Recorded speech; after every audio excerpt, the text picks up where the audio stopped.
There's something most men over 50 feel, but rarely talk about. It's not the wrinkles, not the graying hair, not even the slowing metabolism. It's the quiet, invisible, slow death of intimacy. You start noticing it one day, not all at once, but in fragments.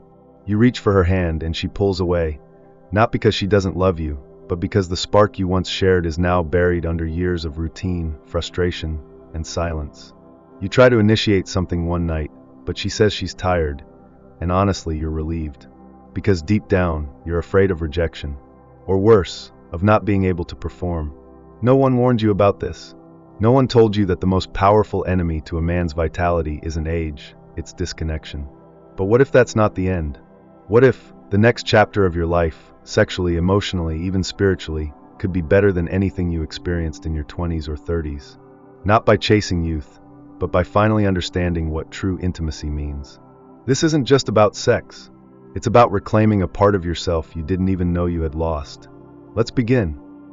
Number 1, the myth of aging and the power of sexuality. They told you aging was a decline, that after a certain number of birthdays, passion fades, energy drops, and intimacy becomes a memory. But let me ask you something. Who told you that? And more importantly, were they right? The truth is, many men unconsciously buy into the myth that life after 50 is supposed to slow down. They start dressing older, thinking older, and worst of all, loving like they're already defeated. But here's what science and experience actually shows. Sexual energy doesn't disappear with age, it transforms. It becomes deeper, more connected, and far more meaningful. Men in their 50s and 60s who maintain a healthy sex life often have lower stress levels, better sleep, improved immune function, and even a longer lifespan. It's not about performance, it's about presence. When you stop trying to prove yourself and start trying to feel again, everything changes. Your touch becomes warmer. Your kiss becomes intentional. And she feels it. You're not chasing your youth. You're unlocking your depth. Number 2, female anatomy, the hidden codes of pleasure. Most men think they understand a woman's body. But the truth is, most don't even know where to begin. Let's start with something simple, yet often ignored. The clitoris. It's not just a button. It contains over 8,000 nerve endings, twice as many as the penis. Its only purpose is pleasure. No reproductive function. Just ecstasy. And yet, many men bypass it entirely, rushing, assuming, missing the magic. Here's something else most men don't realize. Every woman's pleasure map is different. Some respond to gentle pressure near the neck. Others to whispers. Some to slow, intentional breathing against their ear. This isn't about technique. It's about attention. When you learn to read her body like a sacred language, she opens up in ways you've never seen before. And no, you don't need to be young to do this. You just need to be present, curious, willing to explore without ego. The older you get, the more patient you become. And in the world of female pleasure, patience isn't just a virtue. It's power. Number 3. Sex and the immune system, what nobody told you. You've probably heard that sex is good for your health. But have you ever wondered how good it actually is? Let's talk science for a moment.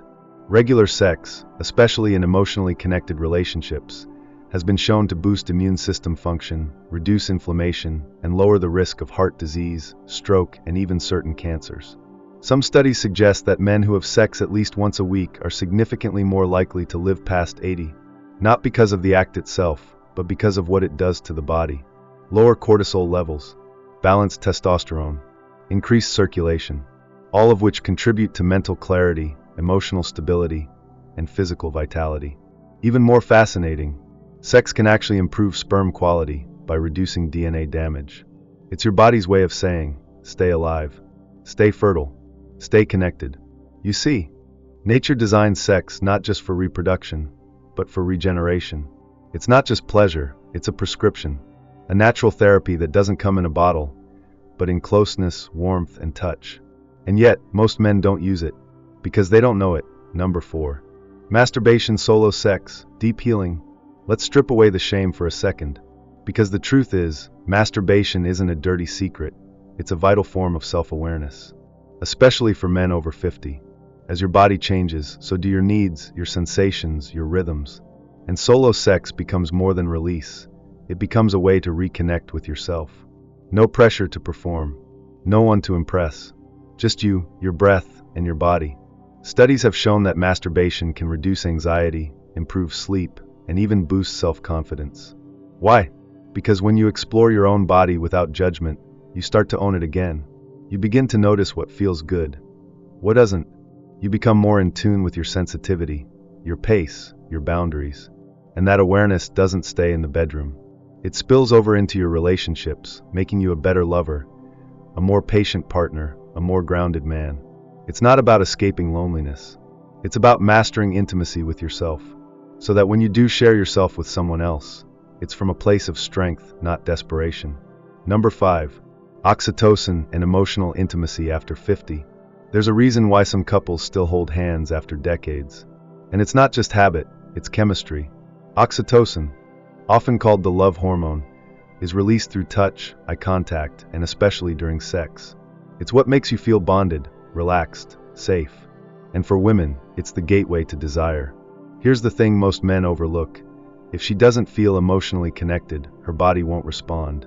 No matter how much you try to arouse her physically, her mind has to say yes before her body ever will. Oxytocin builds slowly, through tenderness, through presence. It's in the way you brush her hair from her face, the way you sit beside her without looking at your phone, the way you listen, really listen. And after 50, when emotional depth matters more than performance, oxytocin becomes your greatest ally. It turns ordinary moments into sacred ones. It's not about chasing passion, it's about cultivating it, drop by drop, with intention. If you want to touch her body, start by touching her heart. Because at this stage of life, the heart is the real erogenous zone. Number 6. Female orgasm, the unspoken struggle. Here's something most men never learn, because no one ever told them. Most women don't orgasm from penetration alone. In fact, only about 18% do. The rest? They need more.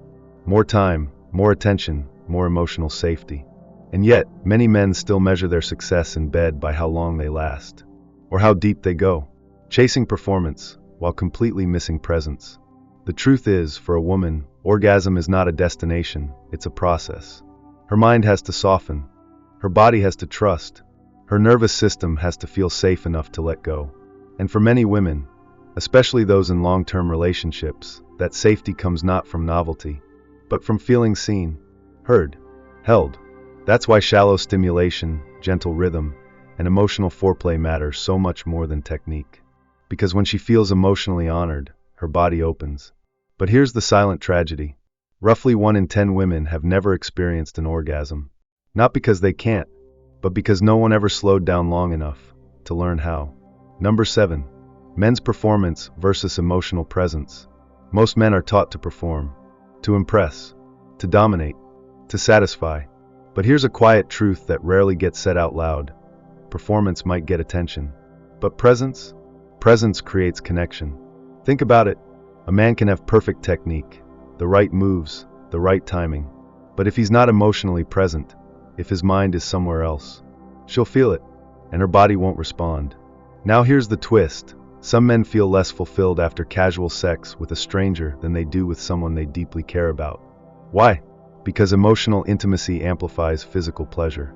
The deeper the connection, the deeper the satisfaction.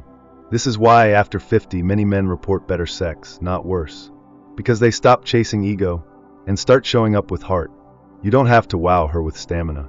You just have to be there, fully, authentically, in that moment, without judgment, without rush. Because in the end, it's not how hard you love, it's how real you are when you do. Number 8.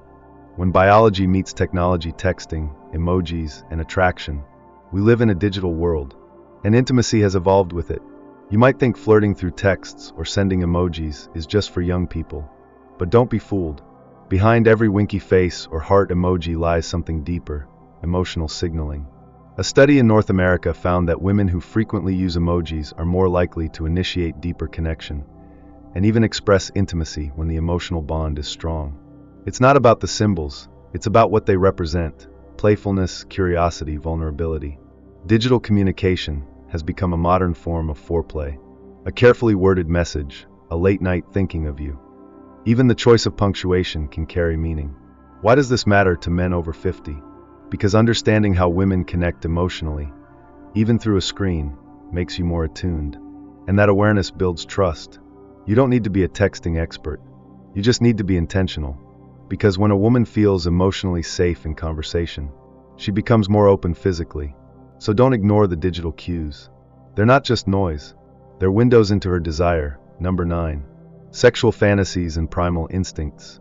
Behind every polite smile, behind every good girl image, there's a wild side. Yes, even after 50. Sexual fantasies aren't just for the young or reckless. They're windows into our primal instincts. Desires we've buried under years of responsibility, guilt, and silence. Group sex, being tied up, being bitten, being watched. These aren't just taboos, they're reflections of the human psyche craving intensity, freedom, unpredictability. One study showed that more than half of people who fantasized about group sex have actually done it at least once. Why? Because fantasy isn't about morality. It's about aliveness. Even sapiosexuals, those attracted to intelligence, aren't chasing physical perfection. They're turned on by wit, by insight, by depth. And let's be clear, this isn't about acting out every fantasy. It's about understanding them, holding space for them. Because the moment you shame desire, you kill connection. After 50, fantasies don't fade, they evolve. They become more refined, more emotional, more urgent in their honesty. And if you're brave enough to talk about them, you just might unlock a side of her, and yourself, you've never seen before. Number 10. Scent, sweat, and subconscious desire. We like to think attraction is logical, but the truth is, it's chemical. Long before a woman hears your voice or feels your touch, she smells you. Your natural scent, your sweat, your skin, your hormones, carries information her brain picks up instinctively. Especially one hormone in particular, testosterone. Studies have shown that women can subconsciously detect higher testosterone levels through scent alone. And they often rate those men as more attractive, more masculine, more arousing. But it's not just biology, it's primal psychology. A clean, natural scent signals health, vitality, confidence. It's why something as subtle as a whiff of your neck, or the way your shirt smells after a long day, can trigger arousal deeper than words ever could. This is also why grooming matters. Not perfection, but care. A clean beard, a fresh shirt, a light natural cologne. You're not just appealing to her eyes, you're speaking to her animal brain. Because when a woman says, "I love how you smell," she's not complimenting your soap. She's telling you, you've reached her on a level she can't explain. Number 11. The danger of silence, erectile dysfunction, and emotional shame. No one wants to talk about it, but every man thinks about it. Erectile dysfunction. It doesn't just affect your body, it attacks your confidence, your identity, your sense of worth. And the worst part, it often happens in silence. You avoid intimacy, make excuses, tell yourself it's just stress, just a phase. Meanwhile, the shame grows. Quietly, brutally. But here's the truth most men never hear. ED is common. It's treatable. And it's not the end of your sex life. Sometimes it's physical, circulation, hormones, medication side effects. Other times it's emotional, unresolved resentment, anxiety, fear of failure. Either way, pretending it isn't happening only makes it worse. The solution? Stop seeing sex as a test. Start seeing it as connection. Practices like yoga, breathing exercises, and even simple touch without the goal of performance can reignite sensitivity, confidence, and desire. You don't need to be a machine. You need to be human, honest, and present. Because real masculinity isn't about always being ready. It's about having the courage to stay close, even when you're vulnerable. Number 12. How menopause changes everything for her. While you're dealing with your own changes, she's going through a transformation of her own. Menopause, a word most men don't fully understand until it begins to affect everything. Her hormones shift. Her body feels different. Her desire, her mood, even her sense of identity, all begin to fluctuate. Some days, she may feel deeply emotional. Other days, completely numb. One moment she wants closeness. The next, she pulls away without warning. It's not about you. It's about biology, rewiring itself. But here's where most men go wrong. They take her changes personally. They retreat, get frustrated, or worse, go silent. But the man who leans in, with patience, with curiosity, with compassion, he becomes her safe place. This stage of her life is not the end of passion. It's a test of emotional maturity. If you can hold her through the storm, if you can offer connection instead of control, you won't just survive this chapter together. You'll unlock a depth of intimacy that younger couples can only dream of. Number 13. From pressure to presence, relearning intimacy. For most of your life, intimacy had a goal. Climax. Release. A finish line. But what if you've been rushing through the very thing that was meant to heal you? There's a quiet revolution happening among couples over 50. A shift from performance to presence.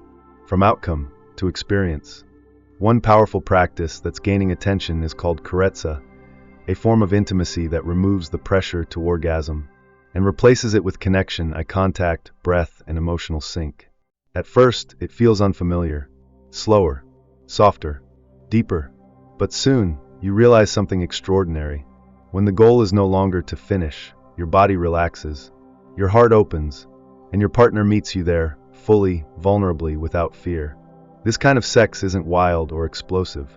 It's soulful, meditative, intimate in ways words can't touch. And ironically, when you stop chasing pleasure, you often experience more of it. Because the most powerful intimacy doesn't come from pushing harder. It comes from being fully present. Not doing more, but feeling deeper. Intimacy is not over, it's just different. Here's the truth most men don't realize until it's almost too late. Intimacy doesn't die with age. It evolves. It stops being about urgency and starts being about presence. It stops being about proving and starts being about feeling. At 50, you have something most younger men don't. Wisdom, patience, depth. And when you bring those into the bedroom, not just your body, but your whole self, that's when true connection begins. The world may worship youth, but real intimacy isn't found in tight skin or fast hearts. It's found in slow moments, long stares, gentle touches that say, I see you, I choose you, still. So if you've been feeling like it's too late, it's not. It's never too late to relearn how to love, how to touch, how to matter in someone's life deeply. Because the greatest passion of your life might still be ahead of you, not by chasing what you were, but by embracing who you've become.